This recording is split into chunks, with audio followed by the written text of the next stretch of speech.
আমরা আমাদের সন্তানদের ভিতর থেকে যারা খেলাধুলায় ভালো, আমরা তাদেরকে পেশাদার খেলোয়াড় হিসাবে আমরা বের করে আনতে চাই।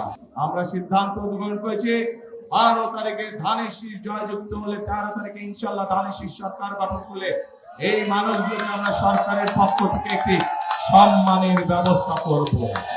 আমরা আমাদের দেশের সন্তানদের মধ্যে বহু সন্তান যেমন লেখাপড়ায় ভালো, একইভাবে অনেক ছেলে মেয়ে আছে তরুণ বয়সের, যুবক বয়সের, কিশোর বয়সের অনেক ছেলে মেয়ে আছে যারা খেলাধুলাতেও ভালো।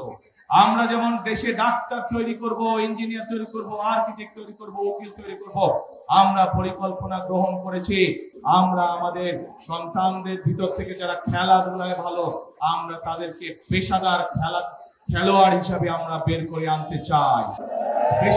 পেশাদার খেলোয়াড় যদি বের করে আনতে পারি, একদিকে যেরকম তাদের কর্মসংস্থানের ব্যবস্থা হবে, একইভাবে তারা দেশের জন্য সুনাম বয়ে আনতে পারবে। প্রিয়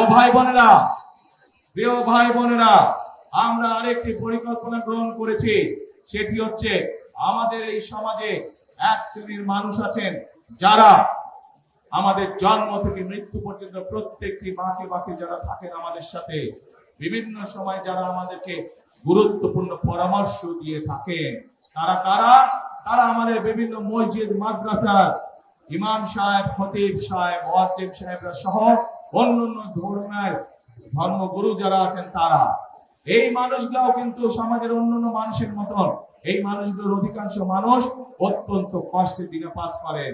আমরা সিদ্ধান্ত গ্রহণ করেছি 12 তারিখে ধানের শীষ জয়যুক্ত হলে 13 তারিখে ইনশাল্লাহ ধানের শীষ সরকার গঠন করলে এই মানুষগুলোকে আমরা সরকারের পক্ষ থেকে একটি সম্মানের ব্যবস্থা করব। এখন প্রিয় ভাই বোনেরা, আমি আমার বক্তব্যে সংক্ষেপে আপনাদের সামনে দেশ এবং জাতির জন্য অভিজ্ঞতার আলোকে বিএনপি, আপনাদের জনপ্রিয় দল বিএনপি কি পরিকল্পনা গ্রহণ করেছে সেগুলো আমি আপনাদের সামনে তুলে ধরলাম।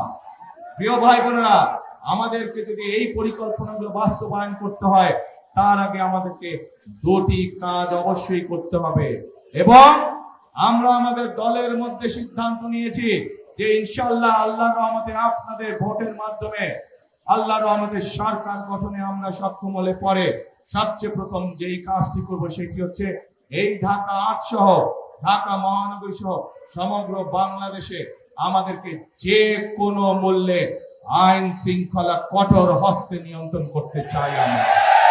আমরা এমন একটি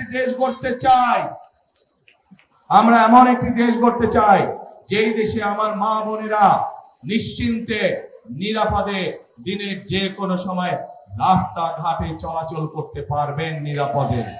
আমরা এমন একটি দেশ ধীরে ধীরে তৈরি করতে চাই যেই দেশে ক্ষুদ্র ব্যবসায়ী হোক, মাঝারি ব্যবসায়ী হোক, যে কোনো পর্যায়ের ব্যবসায়ী হোক না কেন, যে কোনো মানুষ, যে কোনো চাকরি জীবিকায় পেশাজীবী হোক না কেন, প্রত্যেকে যাতে নিশ্চিন্তে তাদের চাকরি বাকরি ব্যবসা বাণিজ্য করতে পারে নিরাপত্তার সাথে।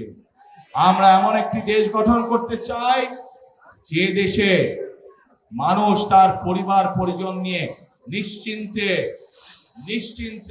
তার ঘরে রাত্রে নিদ্রা যেতে পারে।